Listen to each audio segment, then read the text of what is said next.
Bonjour, voici les actualités InfoBref de ce mercredi 18 janvier.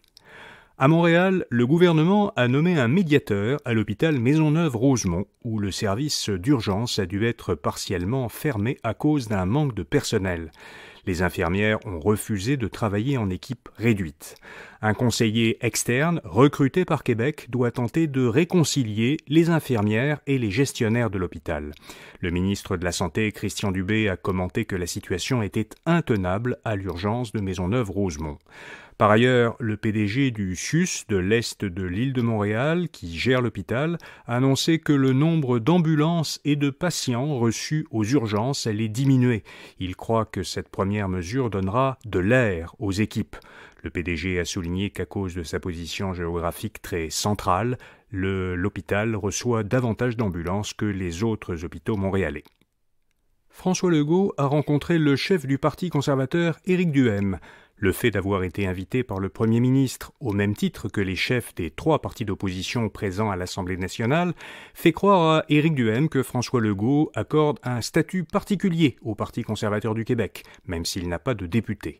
Legault a écrit sur Twitter qu'il avait eu avec Éric Duhaime une bonne discussion à propos d'économie, de santé, d'immigration et de la demande du chef du PCQ d'être présent à l'Assemblée. Duhaime croit que ce type de rencontre avec le Premier ministre pourrait se répéter. À Québec, les opposants au tramway ont été déboutés. Un regroupement citoyen, Québec mérite mieux, demandait à la Cour supérieure d'arrêter le projet de tramway de la Ville de Québec et d'ordonner la tenue d'un référendum à son sujet.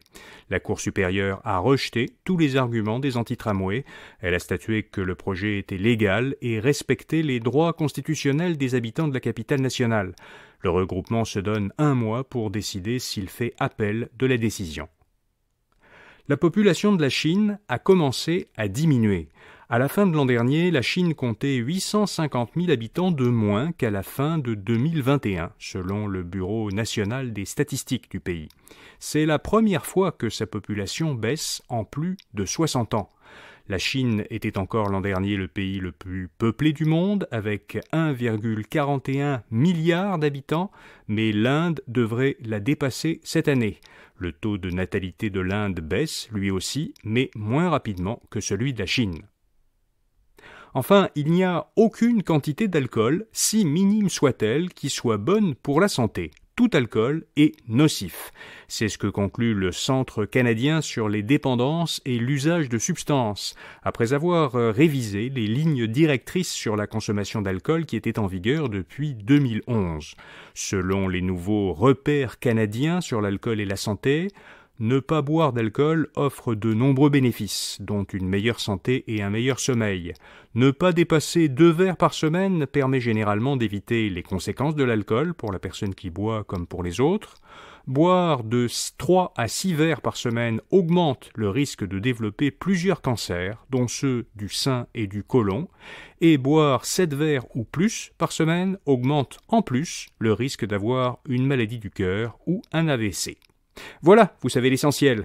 Pour les nouvelles économiques et financières, écoutez notre balado InfoBref Affaires ou allez à infobref.com pour voir notre infolettre d'aujourd'hui. Rendez-vous demain matin pour d'autres actualités InfoBref. Bonne journée.